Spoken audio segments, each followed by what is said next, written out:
अगर एक महिला अपनी प्रतिभा से आगे बढ़ रही है तो ये स्वीकार करने में अभी भी समाज इतना परिष्कृत नहीं हुआ है, इतना ब्रॉड माइंडेड नहीं हुआ है कि वो ये स्वीकार करे कि महिला अपने टैलेंट के बल पे आगे बढ़ रही है।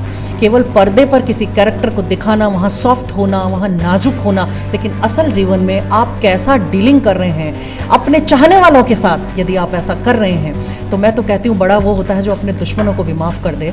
कई बार उसकी खूबसूरती को भी पॉइंट आउट कर दिया जाता है कि वो बहुत खूबसूरत है, इसलिए उसे मौके मिलते हैं।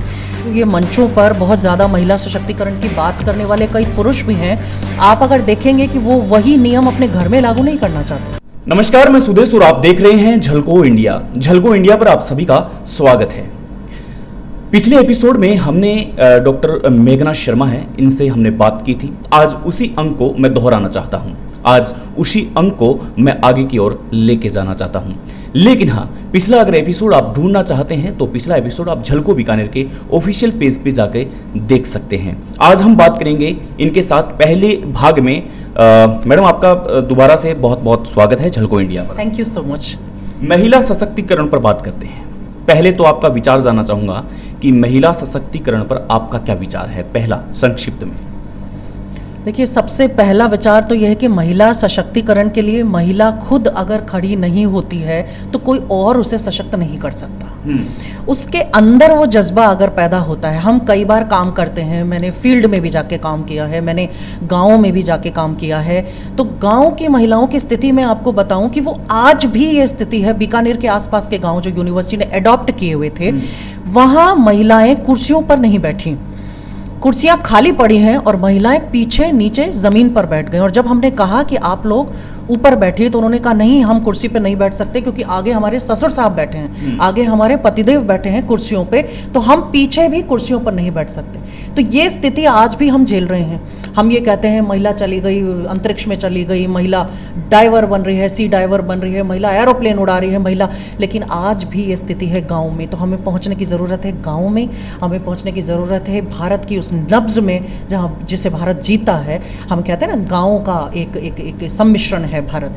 तो जो रियल लाइफ है वो शहरों में नहीं होकर के हम गिने चुने शहरों की उपलब्धि को उपलब्धि बता करके ये नहीं कह सकते कि पूरा एक जादू की छड़ी की तरह भारत सशक्त हो गया है महिला सशक्तिकरण के मामले में। नहीं, अभी बहुत सारा काम करने की ज़रूरत है। और मेरा विचार ये है कि अगर विद्यार्थियों को हमने प्रेरित कर दिया इस काम के लिए तो वो दल बना करके टूर के नाम पर विद्यार्थी, जब एक आउटिंग हम विद्यार्थी को दे देते हैं, भले ही वो शैक्षणिक टूर हो, भले ही वो सामाजिक सरोकार से जुड़ा हुआ टूर हो, तो वो बच्चे उस टूर के लिए जाते हैं। तो हम उन्हें अगर मकसद के साथ टूर पर भेजेंगे और सशक्तिकरण की बात उनसे करवाएंगे तो युवा पीढ़ी की बात, उनमें जो जोश होता है, उनमें जो वेग होता है, कहते हैं ना युवा का उल्टा होता है वायु, तो वायु में वेग होता है और उस वेग को हम काम में अगर लेते हैं तो ये जो विचार है ये फैल सकता है और अधिक। मैडम, एक मैं बात उठाना चाहूँगा। यहाँ बीकानेर जिले की अगर मैं बात करूँ तो बीकानेर में छतरगढ़ तहसील के अंदर 465 हेड के अंदर 13 साल की बच्ची, और वो पूरी तरह से दिव्यांग है, मानसिक तौर पर बीमार है। उस बच्ची के साथ लगातार 3 साल तक रेप किया जाता है। लेकिन सवाल, और सवाल के अंदर भी सवाल है मेरा कि आखिर आपने विकलांग को दिव्यांग शब्द दे दिया है तो उस दिव्यांगता को अभी तक क्यों नहीं संभाला है? आरोपी अभी तक खुलेआम घूम रहे हैं। आप 13 साल की बच्ची कह रहे हैं, मेरे पास तो ऐसे ऐसे केसेस हैं जहां 2-2 साल की बच्ची को आप परिवार के लोगों के साथ छोड़कर कहीं मार्केट नहीं जा सकते।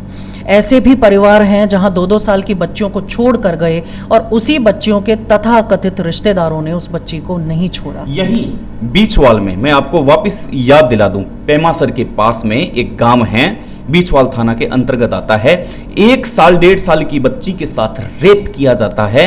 उसके बाद में उस बच्ची को जंगल में मरने के लिए छोड़ दिया जाता है और उसके माँ बाप तक उसका केस लड़ने से मना कर देते हैं। जबकि बीचवाल थाना के अंतर्गत उस समय एसएचओ थे, वो एसएचओ उसकी लड़ाई लड़ते हैं अपनी बेटी मान करके। जब वो देखते हैं कि उसकी स्थिति खून से लथपथ थी वो, और वो केस लड़ते हैं। राजनीतिक दबाव के कारण, राजनीतिक कारणों के कारण उसका जो ट्रांसफर है, तबादला है, जयपुर तक भेज दिया जाता है। माँ बाप पीछे हट जाते हैं।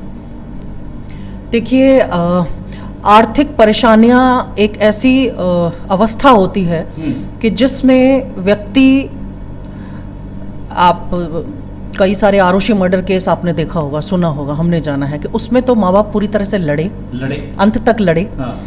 है ना। तो जहाँ मजबूत है माँ बाप, वो भी बरसों इंतज़ार करते हैं न्याय के लिए।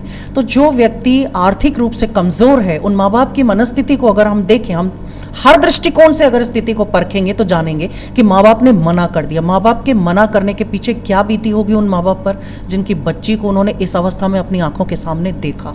महसूस करके देखिए, मैं भी एक माँ हूँ, शायद आप एक माँ भी हैं और आप एक पत्रकार भी रह चुके हैं। जी बिल्कुल बिल्कुल, मैं पत्रकार रह चुकी हूँ और मैंने तो ये देखा है कि पत्रकारिता के फील्ड में भी और किसी भी फील्ड में, देखिए एक महिला जब अपने बूते आगे बढ़ने लगती है समाज में, तो वो एक कांटा की तरह चुभती है।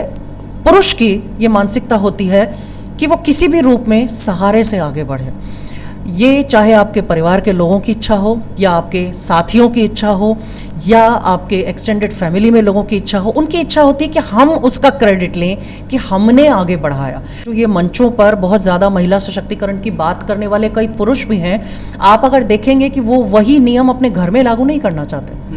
वो ये बात तो कर रहे हैं कि महिलाओं को आगे आना चाहिए, लेकिन उनके घर की महिला जब उनसे 2 कदम आगे बढ़ने लगती है तो एक थोड़ी सी शिकन उनके चेहरे पे हम महसूस करते हैं। और वो कई बार तो आप देखिए कि ये भी कि आप अब हमारी बराबरी करने लगे हैं। ये एक सवाल खड़ा होता है, बराबरी। और मैं कहती हूँ कि महिला सशक्तिकरण का अर्थ मैंने कभी ये नहीं कहा कि पुरुषों को धकेल दिया जाए। आज आप बात कर रहे हैं, यहाँ जितने भी लोग बैठे हुए हैं जो महिला सशक्तिकरण की बात कर रहे हैं या इस वार्ता में शामिल हैं, वो सभी पुरुष हैं मेरे अलावा। तो हम ये भी कैसे कह दें कि पुरुष बात ही नहीं करना चाहता, पुरुष सुनना ही नहीं चाहता, पुरुष उसका प्रचार नहीं। एक पुरुष ही है जो उसका प्रचार करेगा, एक पुरुष कैमरामैन हमारे साथ हैं, एक पुरुष फैकल्टी मेंबर हमारे पास हैं, साथ हैं। तो ये एक सोच में फ़र्क की बात है। हम क्लियर कट एक लाइन डिमार्केशन नहीं कर सकते कि ऐसा ही है और ऐसा नहीं है।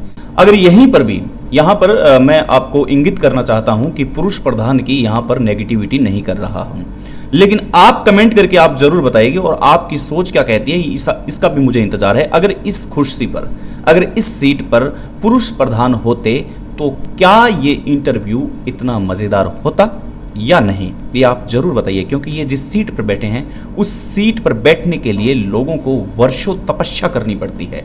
तपस्या करके उस मुकाम तक पहुंचा जाता है जिस मुकाम तक मैम अभी बैठे हैं। महिला सशक्तिकरण की जब भी बात आती है तो यकीनन हम देखते हैं कि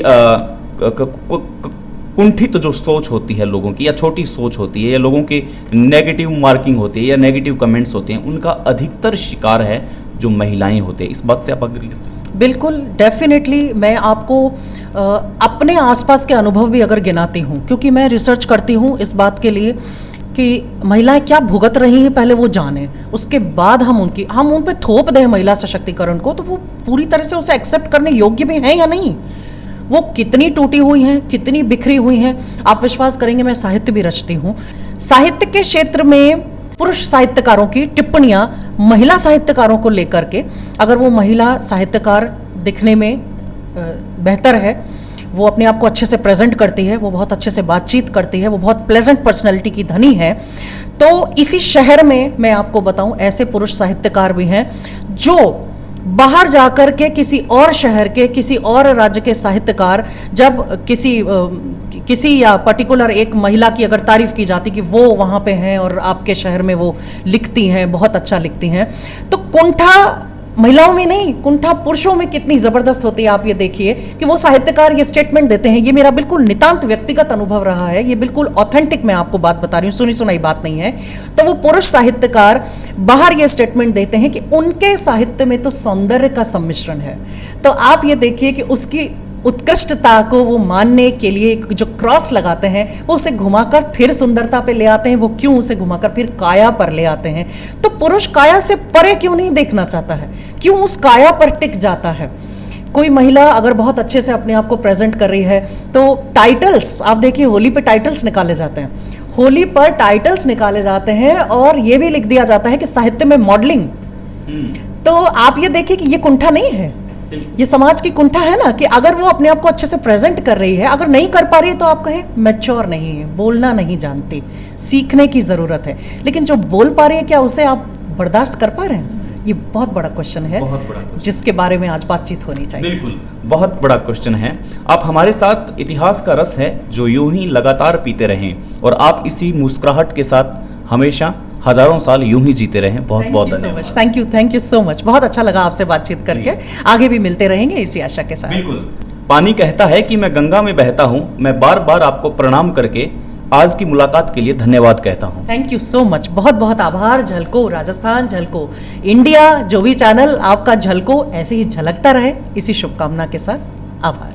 तो आज की मुलाकात कैसे लगी आपको? महिला सशक्तिकरण पर हमने कुछ बातें हैं जो की है, लेकिन कुछ बातें हैं जो मैंने छोड़ी है, क्योंकि हम नेक्स्ट एपिसोड में जल्द ही इस महिला सशक्तिकरण पर विचार करेंगे। फिलहाल आप देखते रहें झलको इंडिया, और अगर अभी तक आपने झलको बीकानेर पर इनका पहला एपिसोड नहीं देखा है तो आप वहां जाके विजिट कर सकते हैं। नमस्कार, बहुत बहुत धन्यवाद आपका।